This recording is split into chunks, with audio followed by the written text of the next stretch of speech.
অন্তত একজন গোয়েন্দাকে যদি ধরা যায় তাহলে এই কাজে কারা জড়িত সে তথ্য উদ্ধার করা সম্ভব হবে। তাহলে এদের ধরার কাজ আজ থেকে শুরু করো এবং দ্রুত সেনা প্রস্তুতি শুরু করে দাও। আনন্দপালের উজির সন্তুষ্টির সাথে জানালো, প্রজারা খুবই সহযোগিতা করছে মহারাজ। মন্দিরে মন্দিরে পুরোহিত পণ্ডিতরা সেনাবাহিনীকে শক্তিশালী করা এবং পুনরায় চূড়ান্ত আঘাত হানার ব্যাপারে জনগণকে উৎসাহিত করছে। জনসাধারণকে মুসলমানদের বিরুদ্ধে খেপিয়ে তুলছে।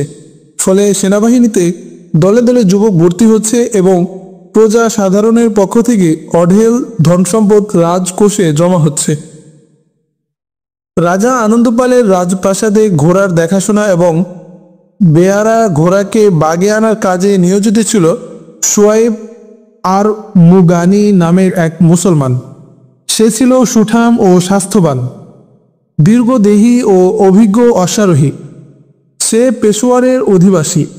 রাজা জয়পালের আত্মহুতির আগে সে লাহোরে আসে। তখন সে ছিল তরুণ, আর এখন সে পূর্ণ যুবক। সে যে কোনো বেয়ারা ঘোড়াকে সহজে বাগে আনতে পারে, এজন্য রাজা জয়পাল যেমন সোয়াইব আর মুগানিকে ভালোবাসত, রাজা আনন্দপালও তাকে অত্যাধিক পছন্দ করে। ঘোড়া বাগ মানানো ছাড়া আরও বহু গুণের অধিকারী সোয়াইব, যার ফলে রাজপ্রাসাদের সকল মানুষ এমনকি রাজকুমারী ও রাজকুমারদের কাছে সোয়াইব আর মুগানি ছিল খুবই প্রিয় পাত্র। তার কণ্ঠ ছিল মায়াবী এবং কথাবার্তায় ছিল জাদুমাখা। তার ঠোঁটে সবসময় হাসি লেগে থাকত। তার বিশ্বস্ততার প্রশ্নে কারো মনে বিন্দুমাত্র সংশয় ছিল না। রাজপ্রাসাদে সে এতটাই বিশ্বস্ত ও প্রিয় পাত্র ছিল যে রাজমহলে সবাই তাকে নামে মাত্র মুসলমান ভাবত। রাজা আনন্দপালের রাজমহলে আরও কজন মুসলমান কর্মচারী ছিল। তারা ছোট ছোট কাজ করত। রাজা আনন্দপালের নির্দেশে অতি গোপনে এসব মুসলমানদের পিছনে গোয়েন্দা লাগিয়ে দিল উজির। হিন্দু সেনারা মুসলমানদের ছদ্মবেশে তাদের যাচাই করতে শুরু করল। তারা সুলতান মাহমুদের পক্ষে আর হিন্দুদের বিরুদ্ধে প্রচণ্ড বিশুদ্ধার করত। সেই সাথে মুসলমান মহিলাদের সাথে খাতির জমিয়ে তাদের স্বামী পুত্রদের মনোভাব ও কার্যক্রম সম্পর্কে তথ্য সংগ্রহ করত। হিন্দু পুরুষরা ছদ্মবেশ ধারণ করে মুসলমান পুরুষদের সাথে সখ্য গড়ে তোলার চেষ্টা করত এবং তাদের ভেতরের খবর জানার জন্য বন্ধুত্বের অভিনয় করত। অনেক ক্ষেত্রে নিজেদেরকে সুলতান মাহমুদের গোয়েন্দা বলেই পরিচয় দিত। এই প্রচেষ্টায় একজন মুসলমানকে গোয়েন্দা সন্দেহে গ্রেফতার করা হলো। সন্দেহের ভিত্তিতে আরও কয়েকজন মুসলমানকে গ্রেফতার করে কারা প্রকোষ্ঠের অন্তরালে কঠিন শাস্তির চাকায় পিষ্ট করতে শুরু করল। সোয়াইব আর মুগানি মুসলমান হলেও তার প্রতি কারো সন্দেহ করার অবকাশ ছিল না, কারণ সে ছিল আস্তাবলের প্রধান। ঘোড়া নিয়ন্ত্রণ করা এবং আস্তাবল দেখাশোনার মধ্যে তার কার্যক্রম ছিল সীমিত। তাকে সন্দেহ করার একটিমাত্র অজুহাত ছিল যে সে একাকী থাকত। পেশোয়ারে তার স্ত্রী সন্তান থাকলেও তাদের সে কখনো লাহোর আনেনি। সে অবিবাহিত হলে অতদিনে তার বিয়ে করার প্রয়োজন ছিল। এদিক থেকে তাকেও সন্দেহ করা যেত, কিন্তু এসব ব্যাপারে তাকে সবাই সন্দেহের বাইরে রেখেছিল। তার সম্পর্কে অনেকেই জানত সে সুলতান মাহমুদ সম্পর্কে খুবই নেতিবাচক ধারণা পোষণ করে। সে সুলতান মাহমুদের বিরুদ্ধে প্রকাশ্যে কথা বলে। তাকে কেউ কখনো মসজিদে যেতে দেখেনি, কোনো মুসলমানের সাথে মিশতেও তাকে দেখা যায়নি। এক সন্ধ্যায় তার বসত ঘরে সে একাকী বসেছিল। এমন সময় তার দরজায় কে যেন টোকা দেয়। সে উঠে এসে দরজা খুলে দেয়। বাইরে দাড়িওয়ালা এক পৌরের সাথে বোরকা পরিহিতা এক যুবতী দাঁড়িয়ে। পুরুষটি নিজের পরিচয় দিয়ে জানালো সে পেশোয়ারের অধিবাসী, একজন ব্যবসায়ী। সে ব্যবসায়িক কাজে এখানে এসেছে। তার মা মরা মেয়েকে সঙ্গে করে নিয়ে আসতে হয়েছে, কারণ বাড়িতে কারো কাছে রেখে আসার মতো লোক আর নেই। মেয়েটির মা 2 বছর আগে মারা গেছে। মেয়েটিও বেড়ানোর জন্য আগ্রহী ছিল, এজন্য তাকে আর রেখে আসার চিন্তা করিনি। লোকটি পেশোয়ারের আঞ্চলিক ভাষায় কথা বলছিল। মুসাফিরদের জন্য সরাইখানায় থাকার ভালো ব্যবস্থা আছে, কিন্তু এমন সুন্দরী যুবতী মেয়েকে সরাইখানায় রেখে আসা ঠিক মনে করিনি। শুনেছি হিন্দু সেনারা হঠাৎ করে বিভিন্ন জায়গায় অভিযান চালায় আর সন্দেহের নাম করে মুসলমানদের বন্দী করে। এক লোক আপনার কথা বলে দিল, বলল সে খুব ভালো মানুষ, একাকী থাকে, আপনি মেয়েটিকে নিয়ে তার বাড়িতে চলে যান। সেই লোকটির মুখে আপনার খুব প্রশংসা শুনলাম, সেই আমাকে আপনার বাড়ির পথ দেখিয়ে দিয়েছে। লোকটি বলল, আপনার বাড়িও নাকি পেশোয়ারে? কোনো মুসলমান অসহায় মুসাফিরের জন্য তার ঘরের দরজা বন্ধ করে দিতে পারে না। যেখানে একটি মুসলিম তরুণীর ইজ্জতের প্রশ্ন, সেখানে আমি প্রয়োজনে সারা রাত পাহারা দিয়েও কাটাতে পারি। মুসলমান অপরিচিত হলেও পর হতে পারে না। আসুন, আপনার মেয়েকে ঘরের ভিতরে নিয়ে আসুন, আমার ঘরে কয়েকটি কক্ষ আছে। লোকটি তরুণী মেয়েটিকে নিয়ে ঘরের ভেতর প্রবেশ করল। তরুণী বাতির আলোয় যখন তার চেহারায় নেকাব ফেলে দিল, তখন শোয়েব আরমুগানি তার চেহারা দেখে অবাক হয়ে গেল। মেয়েটি কোনো সাধারণ তরুণী ছিল না, তার চেহারা ছিল চাঁদের মতো আকর্ষণীয়। তরুণীর রূপ দেখে আরমুগানির মুখ থেকে আচমকা উচ্চারিত হলো, আপনি সরাইখানায় না থেকে ভালো করেছেন। ঢেকে রাখার মতো জিনিসকে একটি নয়, 7 পর্দার আড়ালে রাখাই উচিত। আগন্তুককে বসিয়ে রেখে দৌড়ে বাজারে গেল আরমুগানি। বাজার থেকে মেহমানদের জন্য খাবার নিল। ততক্ষণে তরুণী বোরকা খুলে মাথার ওড়নাও খুলে ফেলেছে। বেনিকাব তরুণীর রূপ সৌন্দর্য দেখে আরমুগানি আর তরুণীর চেহারা থেকে দৃষ্টি সরাতে পারল না। রাজপ্রাসাদের চাকরির সুবাদে কয়েকজন সুন্দরী তরুণী আরমুগানিকে বাহুডোরে বাঁধতে চেয়েছিল, কিন্তু আরমুগানি কারো বাঁধনেই নিজেকে আবদ্ধ করেনি। রাজা আনন্দপালের 2 রাজকুমারী আরমুগানির কাছে অশ্বারোহণ শিখতে আসত। এরা উভয়েই চেষ্টা করত তারা নিজে নিজে ঘোড়ার পিঠে উঠে বসবে না, আরমুগানি যাতে হাত ধরে তাদের ঘোড়ার পিঠে তুলে দেয়। তারা অশ্বারোহণ শিখে ফেলেছিল, তবুও বারবার শেখার জন্য আসতো আর বলতো এখনও তারা ভালোভাবে অশ্বারোহণ করতে পারে না। উভয় রাজকুমারী ছিল সুন্দরী রূপসী। তাদের পরিষ্কার ইঙ্গিতপূর্ণ আবেদনগুলো আরমুগানি এভাবে এড়িয়ে যেত। সে এতটাই জ্ঞেয় যে এসব বোঝে না, অথবা এমন ভাব করত যে তার বুকের মধ্যে পুরুষের আত্মাই নেই। একবার এক রাজকুমারী ঘোড়া হাঁকিয়ে তাকে সমুদ্র তীরবর্তী এলাকায় নিয়ে যায়। সেখানকার এক নিরিবিলি বনানীতে রাজকুমারী আরমুগানিকে অনুরোধ করে বলে সে যেন তার পেছনে ঘোড়ার পিঠে উঠে বসে, কারণ তার পড়ে যাওয়ার ভয় হচ্ছে। রাজকুমারী প্রথমে বন্ধুত্বের সুরে বলল, আরে এসো না, আমাকে ধরে রাখো। কিন্তু আরমুগানি তার সহজ সওয়ার হতে অস্বীকৃতি জানালো। কয়েকবার অনুরোধ প্রত্যাখ্যান করলে রাজকুমারী নির্দেশের সুরে তার ঘোড়ায় চড়তে বলে। এবার মুচকি হেসে আরমুগানি এড়িয়ে গেল, তবুও একই ঘোড়ার পিঠে রাজকুমারীর সাথে বসতে রাজি হলো না। এতে রাগ করে রাজকুমারী ঘোড়া ফিরিয়ে প্রাসাদে চলে এসেছিল। নারীদের ব্যাপারে আরমুগানি ছিল পাথর, কিন্তু এবার সে নিজের ঘরে আসা মেহমানের তরুণী মেয়েকে দেখে নিজের মধ্যে ঝড় অনুভব করলো। এক প্রবল আকর্ষণ তাকে তরুণীর দিকে চুম্বকের মতো আকৃষ্ট করতে লাগলো। সে তরুণীর সাথে কথা বলার জন্য মনের মধ্যে তাড়না বোধ করল। সেই সাথে মনে মনে একথাও সে ভাবতে লাগলো, এর মধ্যে তার কোনো অসৎ উদ্দেশ্য নেই তো। সে চাচ্ছিল তার মেহমান যদি বাইরে চলে যেত, তবে এখানেই সে তরুণীর সাথে আলাপ জমাতে পারত। তরুণী যখন শোয়েব আরমুগানির দিকে তাকাতো, তখন তার ঠোঁটের কোণায় ঈষৎ মুচকি হাসিটা আরমুগানির মধ্যে এক তাণ্ডব শুরু করে দিচ্ছিল। রাতের আহার পর্ব সেরে আরমুগানি মেহমানদের রাত যাপনের জন্য অন্য 2টি কক্ষ দেখিয়ে দেয়। তরুণী দেখিয়ে দেওয়া কক্ষে শুয়ে পড়ে, কিন্তু তরুণীর বাবা ফিরে এসে আরমুগানির পাশে বসে। রাতের অবসরে তারা নানা বিষয়ে কথাবার্তা বলতে থাকে। এক পর্যায়ে মেহমান বলে, আমি মুসলমান হিসেবে সুলতান মাহমুদের অব্যাহত বিজয়ে গর্ববোধ করি। মেহমানের কথাবার্তায় প্রকাশ পাচ্ছিল সে সুলতান মাহমুদের খুবই ভক্ত এবং তার প্রতি গভীর শ্রদ্ধাশীল। সে শুধু একজন ব্যবসায়ী নয়, জ্ঞান গরিমা ও বেশ উঁচু মানের লোক মনে হলো তার আলাপচারিতায়। সে মোহাম্মদ বিন কাসেমের প্রসঙ্গেও আলোচনা করল। এখনও যদি সেই চেতনায় সুলতান মাহমুদ অগ্রসর হন, তাহলে সারা হিন্দুস্তান মুসলমানদের কবজায় নিয়ে আসা সম্ভব। মেহমান এই আশঙ্কাও ব্যক্ত করল, সুলতান মাহমুদের কাছে সৈন্যবাহিনী কম, হিন্দুস্তানের সকল রাজা মহারাজা মিলে যদি তার বিরুদ্ধে যুদ্ধ ঘোষণা করে তাহলে সুলতান মাহমুদের পক্ষে পেরে ওঠা অসম্ভব। আরমুগানি মেহমানের বুদ্ধিদীপ্ত কথায় খুবই খুশি হলো এবং বলল, মুসলমানদের হতাশ হওয়ার কিছু নেই। সুলতানের সৈন্যরা আল্লাহর উপর ভরসা রেখে যুদ্ধ করে। তা ঠিক, কিন্তু শুধু সেনাদের যুদ্ধ করাই যথেষ্ট নয়। সকল মুসলমানেরই উচিত কিছু না কিছু করা। দেখুন, আমরা দুজন মুসলমান এখানে আছি। আমরা মুসলিম বাহিনীর জন্য কি করেছি, অথচ তারা জীবন বাজি রেখেই কাফেরদের দেশে ইসলামের পতাকা তুলে ধরেছে। আর আমি এখানে ব্যবসা করছি, আপনি বেঈমানদের নৌকরি করছেন।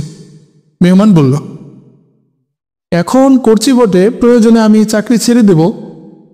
না ভাই, চাকরি ছাড়ার প্রয়োজন নেই। আমি আপনাকে দেখতে চেয়েছিলাম আপনি কোন পর্যায়ের মুসলমান। এখন বুঝতে পারছি আপনি ইসলামের জন্য মরণ স্বীকার করতে প্রস্তুত। এখন আমি আপনার সাথে মন খুলে কথা বলতে পারবো। আপনি চাকরি ছেড়ে দেওয়ার কথা বলছেন, এটা ঠিক হবে না। চাকরিটাকে আপনি সুলতান মাহমুদের স্বার্থে কাজে লাগাতে পারেন। আপনি আস্তাবলের প্রধান এবং প্রশিক্ষক। অশ্বারোহণ প্রশিক্ষক হওয়ার সুবাদে হিন্দু সেনা কর্মকর্তাদের ছেলেমেয়েরা আপনাকে খুবই পছন্দ করে বলে আমাকে জানিয়েছে সেই লোক, যে লোকটি আমাকে আপনার বাড়ির পথ দেখিয়ে দিয়েছে। শুধু তাই নয়, শাহজাদিরা ও উজির মন্ত্রীদের তরুণী মেয়েরাও আপনাকে ভালোবাসে। আপনার আর কিছু করার দরকার নেই, শুধু এতটুকু জানতে চেষ্টা করবেন রাজার ভবিষ্যৎ পরিকল্পনা কি। এখানকার প্রস্তুতি ও তৎপরতা দেখে শুনে সুলতান মাহমুদের কাছে সুযোগ মতো খবর পাঠিয়ে দিবেন। আপনি এ ধরনের কাজ করেন নাকি?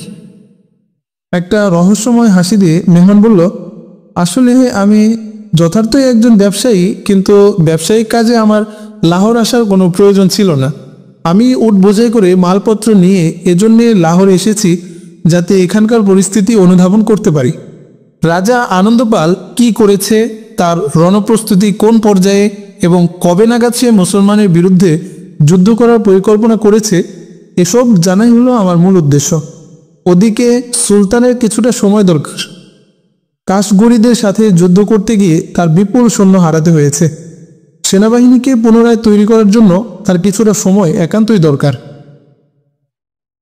আপনাকে কেউ পাঠিয়েছে, না আবেগের টানে আপনি এ কাজ করছেন? আমি কোনো মাধ্যম হয়ে কাজ করি না। সরাসরি আমার সম্পর্ক সুলতান মাহমুদের সাথে এবং তার প্রধান সেনাপতি আবু আবদুল্লাহ আত তাইর সাথে। এখানে আমার একজন লোকের দরকার যে রাজদরবার ও রাজমহলের অভ্যন্তরীণ পরিস্থিতি সম্পর্কে খবর রাখে, আর সেই লোকটি আপনি। যে লোকটি আমাকে বাড়ির পথ দেখিয়ে দিয়েছে সে আমার বিশ্বস্ত। সে গভীর চিন্তা ভাবনা করে বুঝে শুনে আমাকে আপনার কাছে পাঠিয়েছে। সে কে, সে কথা আমি আপনাকে বলতে পারবো না। তাতে আপনি এমনটা মনে করবেন না আমি আপনাকে বিশ্বাস করছি না।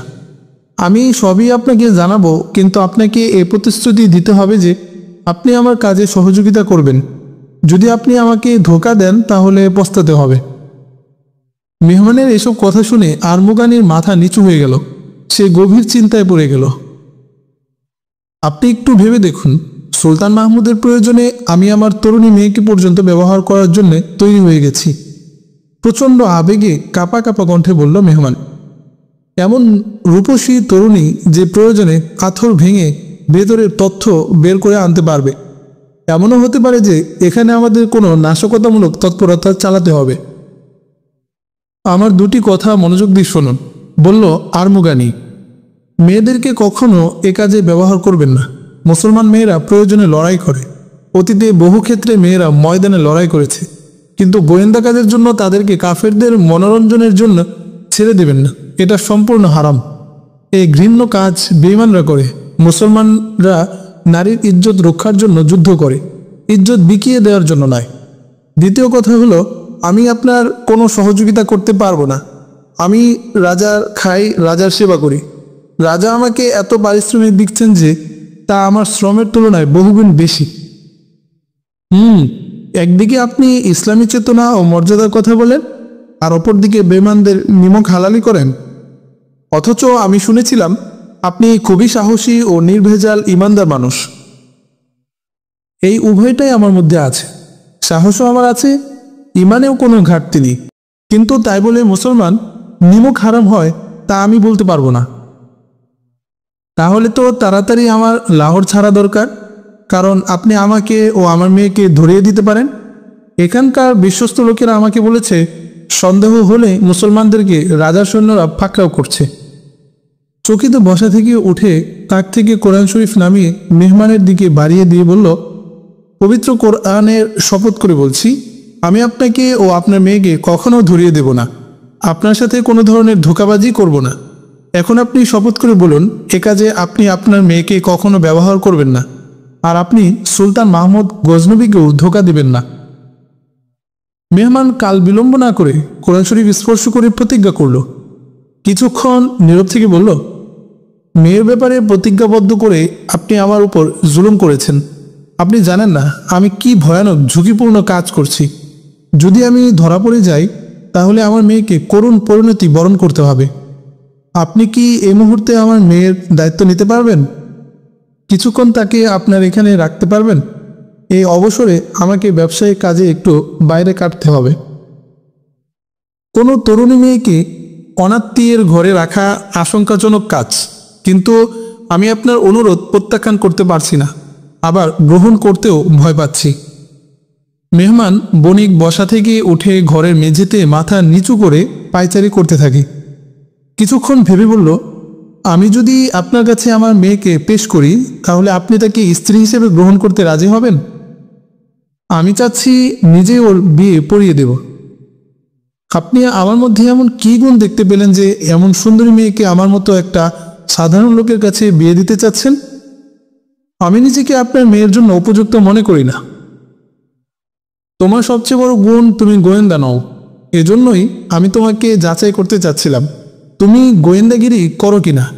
তুমি একজন বিশ্বস্ত রাজকর্মচারী, এদিক থেকে আমার মেয়ের ভবিষ্যৎ নিরাপদ, কারণ গোয়েন্দাদের জীবনের কোনো নিশ্চয়তা থাকে না, তারা তাদের স্ত্রী সন্তানদের সাথে রাখতে পারে না। আমার মেয়ের জন্য বহু বিত্তশালী পাত্র আছে।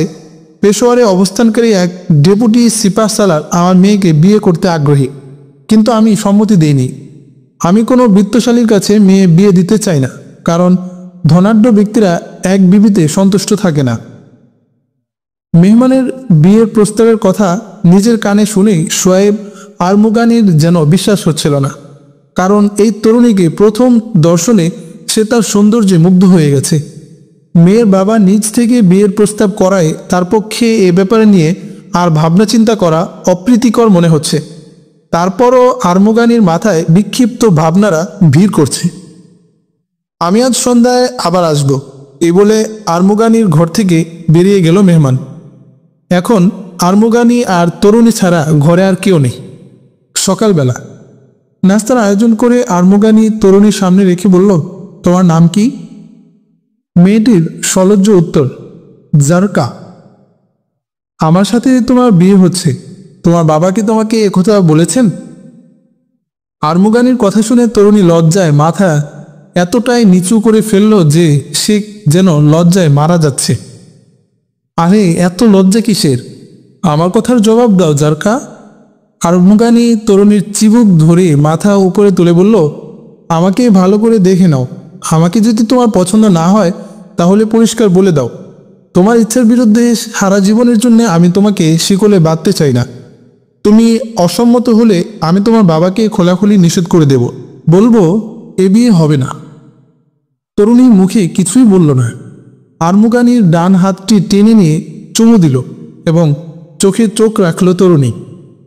প্রায় যৌবনের শুরু থেকে অশ্বারোহণ ও অশ্ব প্রশিক্ষণে কেটেছে আরমুগানির জীবন। অশ্বলোমের স্পর্শে ঘোড়ার গায়ে হাত বুলাতে অভ্যস্ত সে কখনো অনুভব করেনি কোনো যুবতী তরুণী সুন্দরীর এমন মায়াবী স্পর্শ, শরীর জুড়ে শিহরণ, এমন ভুবন মোহনী চাহনি, এমন নজরকাড়া দৃষ্টি, এমন রেশম কোমল স্পর্শের সাথে আরমুগানি অপরিচিত। হঠাৎ রূপসীর এই অনাকাঙ্ক্ষিত স্পর্শ ও আত্মীয় নিবেদনে আবেগে আত্মহারা হয়ে গেল আরমুগানি। সন্ধ্যায় জারকার বাবা যখন ফিরে এলো তখন তার সাথে এলো আরও দুজন। তারা এসে শোয়েব আরমুগানির সাথে জারকার বিয়ে পড়িয়ে দিল।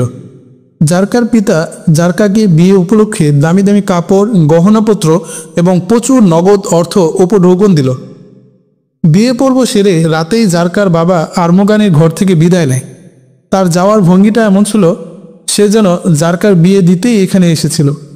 সেই রাতে সোয়েব আর্মগানির সংশয় হচ্ছিল কোনো স্বপ্ন দেখছে না তো সে। জারকার বাবা চলে যাওয়ার একটু পরে জারকা আর্মগানির সাথে এমন অন্তরঙ্গ মনোভাব পোষণ করছিল যেন আর্মগানি তার অনেক দিনের পরিচিত। মনে হচ্ছিল দীর্ঘদিন থেকে সে আর্মগানিকেই মনের একান্ত পুরুষ হিসেবে পাওয়ার জন্য উদ্গ্রীব ছিল। জারকার আত্মনিবেদনে আর্মগানি এতটাই আত্মহারা যে মনে হচ্ছিল ঝর্ণার তীরে এসেও সে তৃষ্ণায় মরে যাচ্ছে। তোমার বাবা সুলতান মাহমুদের ব্যাপারে বেশি আবেগপ্রবণ, জারকার উদ্দেশ্যে বলল আর্মগানি। আচ্ছা, তুমি কি বলতে পারো তার এসব বলার উদ্দেশ্য কি? আমি যদি বলি বাবা যে ইচ্ছা পোষণ করেন আমিও তাই পোষণ করি, তাহলে আপনি আমার এই ইচ্ছাকে কিভাবে মূল্যায়ন করবেন? বাবা আপনার সাথে যেসব কথা বলেছেন তিনি সবই আমাকে বলে গেছেন। এ কথাও কি তিনি বলেছেন তার গোয়েন্দা কাজে সহযোগিতার জন্য তুমি যাতে আমাকে সম্মত করাও? হ্যাঁ, আপনি ঠিকই বলেছেন। আপনার সাথে এখন আর আমার কিছু লুকানো নেই। তিনি আমাকে বলে গেছেন আমি যাতে বলে কয়ে আপনাকে তার সহযোগিতা করতে উৎসাহিত করি, কারণ রাজা আপনাকে এমন দায়িত্বে নিয়োজিত করেছেন যেখান থেকে আপনি খুব মূল্যবান তথ্য সংগ্রহ করতে পারেন। এজন্যই কি তুমি আমাকে বিয়ে করতে রাজি হয়েছ? আমার তো মনে হয় এ কাজে পুরস্কার হিসেবে আমার হাতে তোমাকে তুলে দেওয়া হয়েছে। না না, তা নয়। পুরস্কার মনে করতে পারেন, তবে তা আল্লাহ আপনাকে দান করেছেন, কোনো ব্যক্তি দেননি। আপনি এখন শুধু আমার জীবন সঙ্গী নন, আপনি আমার মনের শান্তি, হৃদয়ের অধিপতি। আমি গতকালই আপনাকে প্রথম দেখেছি, অথচ আমার মনে হচ্ছে কতকাল ধরে আপনি আমার একান্ত পরিচিত। এখন থেকে আপনি আমার সুখ, আপনি স্বপ্ন, আপনিই বাস্তব। এখন আপনি আমার হৃদয় রাজ্যের অধিকারী। আপনার কোনো সংশয় সন্দেহ পোষণের কারণ নেই। বাবা আপনাকে ইসলামের জন্যে আত্ম উৎসর্গকৃত পতঙ্গ মনে করতে পারেন। তিনি এতটাই উদ্গ্রীব যে পারলে একাই সারা হিন্দুস্তান ইসলামের পতাকা তলে নিয়ে আসবেন। আমি দেখেছি তিনি যত মুসলমানের সাথে সাক্ষাৎ করেছেন সবাইকে এ কথাই বোঝাতে চেয়েছেন। সুলতান মাহমুদের বিজয় অভিযানে প্রত্যেক মুসলমানের করণীয় রয়েছে। মসজিদে গিয়ে তিনি দীর্ঘ সময় সুলতানের বিজয় ও হিন্দুদের পরাজয়ের জন্য দোয়া করেন। তিনি নিজে আমাকে তরবারি চালানো, অশ্বারোহণ ও তীরন্দাজি শিখিয়েছেন। একবার তো তিনি আবেগে আমার উদ্দেশ্যে বলেই ফেললেন, বেটি, হতে পারে আমি তোমার বিয়ের ব্যবস্থা করতে পারবো না, এর আগেই ইসলামের জন্য তোমার কোরবান হয়ে যেতে হবে। জারকার কথাও আর্মগানি বুঝতে বাধ্য হলো এই মেয়েটিও তার বাবার মতোই আবেগপ্রবণ। এ কথা তোমাদের কে বলেছে যে আমি গজনীর গোয়েন্দা? জারকা এ সময় এক হাত আর্মগানির কাঁধে তুলে নিজেকে এতটাই কাছে নিয়ে এলো যে তার ললাট আর্মগানির ললাট স্পর্শ করছে। বাবাকে এ ব্যাপারে কে কি বলেছে তা আমি জানি না। তিনি আমাকে শুধু বলেছেন আমরা যার কাছে যাচ্ছি তিনি খুবই কাজের লোক। আপনি যদি সত্যিই বলে থাকেন যে আপনি সুলতান মাহমুদের গোপন দলের লোক নন, তাহলে সেটা হবে আমার জন্য হতাশার কারণ। তাহলে কি মনে প্রাণে তুমি আমাকে ভালোবাসা দিতে পারবে না? এ কথা বলছেন কেন? ভালোবাসা ভিন্ন জিনিস। একবার মনের মণিকোঠায় যা ঠাঁই হয়ে যায়, দুনিয়ার কোনো স্বার্থের কারণে তা নষ্ট হতে পারে না। আমার হৃদয় রাজ্যে আপনার আসন পাকাপোক্ত হয়ে গেছে। আমি আপনাকে বোঝাতে চাচ্ছি, আমি এমন একটা কার্যকর পদক্ষেপ দেখতে চাই যাতে গোটা হিন্দুস্তান না হোক অন্তত অর্ধেক হিন্দুস্তান ইসলামী পতাকার ছায়ায় স্থান পায়, যাতে এখানকার অনাগত প্রতিটি শিশু মুসলমান হিসেবে পৃথিবীর আলো বাতাসে বেড়ে উঠতে পারে। তোমাকে একথা কে বলেছে যে শুধু গোয়েন্দাগিরির দ্বারাই সুলতান মাহমুদকে সহযোগিতা করা যাবে? গোয়েন্দা তথ্য সরবরাহ ছাড়াও তাকে আরও সহযোগিতা করার বহু পদ্ধতি রয়েছে। বাবা শুধু গোয়েন্দাগিরির কথাই আমার কাছে বলেছে। তিনি আমাকে জানিয়েছেন নারীরা নাকি গোয়েন্দা কাজে বেশি সহযোগিতা করতে পারে। বাবা বলেছেন আপনি নাকি এ কাজে আমাকে ব্যবহার না করার জন্য তাকে কোরআন শরীফ হাতে তুলে দিয়ে শপথ করিয়েছেন। আমিও এমন কোনো কাজ করতে পারবো না যে ক্ষেত্রে আমার ইজ্জতের উপর আঘাত আসতে পারে। তবে এ কথাও ঠিক, শুধু আপনার বিবি হয়ে ঘরে বসে থাকাও আমার পক্ষে সম্ভব নয়। আমার হয়ে আপনি সে কাজ করুন যা বাবা আপনাকে বলে গেছেন, তাতেই আমার আত্মা শান্তি পাবে। সোহাইব আরমুগানি জারকার এই আবেদনের কোনো সান্ত্বনাদায়ক জবাব দিতে পারেনি। সেদিন থেকেই ঘরের প্রতি আরমুগানির আকর্ষণ বেড়ে যায়। সে এখন কাজের মধ্যে সময় বের করে ঘরের পথ ধরে। ঘরে কিছুক্ষণ জারকার সাথে কাটিয়ে আবার কাজে যায়। জারকা এখন আরমুগানির স্ত্রী, কিন্তু আরমুগানি তাকে স্ত্রী হিসেবে পেয়েও স্বস্তি পাচ্ছে না। বারবার সে জারকার দিকে এমনভাবে তাকায় যেন জারকাকে কেউ কোনো সময় তার কাছ থেকে ছিনিয়ে নেওয়ার আশঙ্কা আছে। আরমুগানির সীমাহীন ভালোবাসার বিপরীতে জারকাও তার প্রতি আত্মোৎসর্গকৃত মনোভাব পোষণ করে। তার প্রেমে জারকা যে চরম সুখী তা অকপটে প্রকাশ করে। আর প্রতি রাতেই সে আরমুগানিকে প্ররোচনা দেয় ইসলাম ও মুসলমানদের কল্যাণে আরমুগানি যেন অবশ্যই তার বাবার কাজে সহযোগিতা করে। সুলতান মাহমুদের বিজয়ের জন্য অবশ্যই আরমুগানি যেন কিছু একটা ভূমিকা রাখে। সেই সাথে জারকা আরমুগানির প্রতি সীমাহীন বিশ্বস্ততার প্রকাশ ঘটাতে থাকে। সুলতান মাহমুদের সাফল্যের চিন্তায় সে বারবার আবেগে উদ্বেলিত হয়ে ওঠে, যেন সুলতান মাহমুদের অমঙ্গল হলে সে মরেই যাবে। বিয়ে পরবর্তী উষ্ণতা, আবেগ ও পারিপার্শ্বিক প্রেম ভালোবাসার মুগ্ধতার মধ্যে কিভাবে কেটে গেল 10-12 দিন তা আরমুগানি টেরই পায়নি। 10-12 দিন পর এক রাতের প্রায় দ্বিপ্রহর স্বামী স্ত্রী পরস্পর ভালোবাসার উষ্ণতায় পরিতৃপ্ত, যেন উভয়ের শরীর বেয়ে প্রেম গলে গলে পড়ছে। রাত বাড়ছে, দিনভর ক্লান্তিকর শ্রমের কারণে আরমুগানির দু চোখ বুজে আসছে। জারকা আরমুগানির গলায় নিজেকে জড়িয়ে বলে, আপনার শরীরের উষ্ণতা, আপনার ভালোবাসা, আপনার সৌন্দর্য আমাকে যেন বেহেশতে পৌঁছে দিয়েছে। সত্যি আমার মনে হয় জান্নাত এর চেয়ে মোটেও বেশি সুখের নয়। কিন্তু এত ভালোবাসা, এত প্রেম, এত সুখের মধ্যেও আমার চোখে যখন দিনের জন্যে শাহাদাত বরণকারী যোদ্ধাদের ছবি ভেসে ওঠে, তখন আমার মনটা বিষিয়ে ওঠে। মনে হয় শহীদদের আত্মাগুলো আমার এই সুখানন্দে অভিশাপ দিচ্ছে। আমার কানে যেন ধ্বনিত হয় শহীদদের কণ্ঠ, তুমি প্রেম ভালোবাসায় ডুবে আছো। আমাদের আত্মার শান্তি আর আত্মত্যাগকে সফল করার পরিবর্তে অলস সময় কাটাচ্ছ। আরমুগানিকে দুহাতে শক্ত করে জড়িয়ে ধরে বলে, প্রিয়তম, তুমি আমার আত্মার এই আকুতিটুকু মেরে ফেলো, যাতে আমি শুধু একটা সুন্দরী পুতুলে পরিণত হয়ে যাই। নয়তো আমার কাছে মনে হয় শহীদদের অসমাপ্ত মিশন যদি আমরা পূর্ণ করতে না পারি, তাহলে আমরা মুসলমান হিসেবে নিজেকে পরিচয় দেওয়ার অধিকার রাখি না। এমন হলে ধর্মই ত্যাগ করা উচিত। এমনিতেই জারকার আত্মনিবেদন, কথার জাদুমালা আর রূপ সৌন্দর্যে আরমুগানির মধ্যে জন্ম নেয় ভাবালুতা। আবেগে তার মনের গোপন বাত ছিঁড়ে যাওয়ার দশা। এর মধ্যে জারকার এই কাব্যিক কথামালা আর হৃদয় গলানো নিবেদন তাকে আরও বেশি উদ্বেলিত করে তোলে।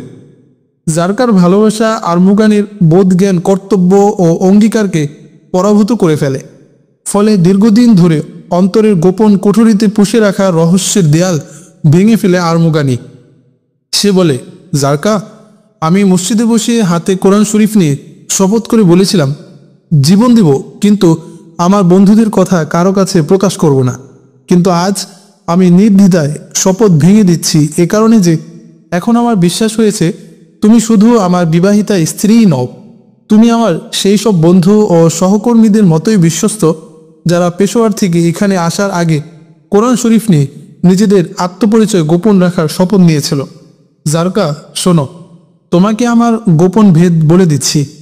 আমি গজনি সেনাবাহিনীর একজন কর্মকর্তা। যৌবনেই আমি গজনি সেনাবাহিনীতে গোয়েন্দা বিভাগে প্রশিক্ষণ নিয়েছি এবং প্রশিক্ষণের পর কর্তা ব্যক্তিরা আমাকে এখানে পাঠিয়েছেন। আমার অন্যতম বৈশিষ্ট্য হলো যত বেয়ারা ঘোড়াই হোক না কেন আমার হাতে তাকে বশ মানতেই হবে। তাছাড়া আরও কিছু বৈশিষ্ট্য আমার রয়েছে। এখানে আসার পর আমার এই গুণের কথা জানতে পেরে রাজা আমাকে আস্তাবলের প্রধান নিয়োগ করেন। সেই দায়িত্ব পালনে আমার ত্যাগের কথা চিন্তা করলে তুমি পেরেশান হয়ে যাবে জারকা। যৌবনের সব আকাঙ্ক্ষাগুলোকে কর্তব্য পালনের প্রয়োজনে গলা টিপে মেরে ফেলেছি। এখনো পর্যন্ত বিয়ে করিনি। বছরের পর বছর আমি সম্পূর্ণ একাকী কাটিয়েছি। তোমার মতো বহু সুন্দরী রূপসী আমাকে প্রেম নিবেদন করেছে। এমনকি রাজকুমারীরাও আমাকে একান্তে পাওয়ার জন্য বহু লোভ দেখিয়েছে। প্রেমের আবেদন প্রত্যাখ্যান করায় আমাকে হত্যা করানোর ভয়ও দেখিয়েছে। তবুও নারীর ব্যাপারে আমি কাতর ছিলাম। লাহোর ও বাটান্ডায় গজনির যত গোয়েন্দা সব আমার কমান্ডারের অধীন। যতবার হিন্দুরা আমাদের বিরুদ্ধে সেনা অভিযান পরিচালনা করেছে, আমার সহকর্মীরা আগে ভাগেই সে খবর সুলতানের কাছে পৌঁছে দিয়েছে, যার ফলে সুলতান পূর্ণ প্রস্তুতি গ্রহণ করে হিন্দু সেনাদের ফাঁদে ফেলে কচু গাছের মতো কেটেছে।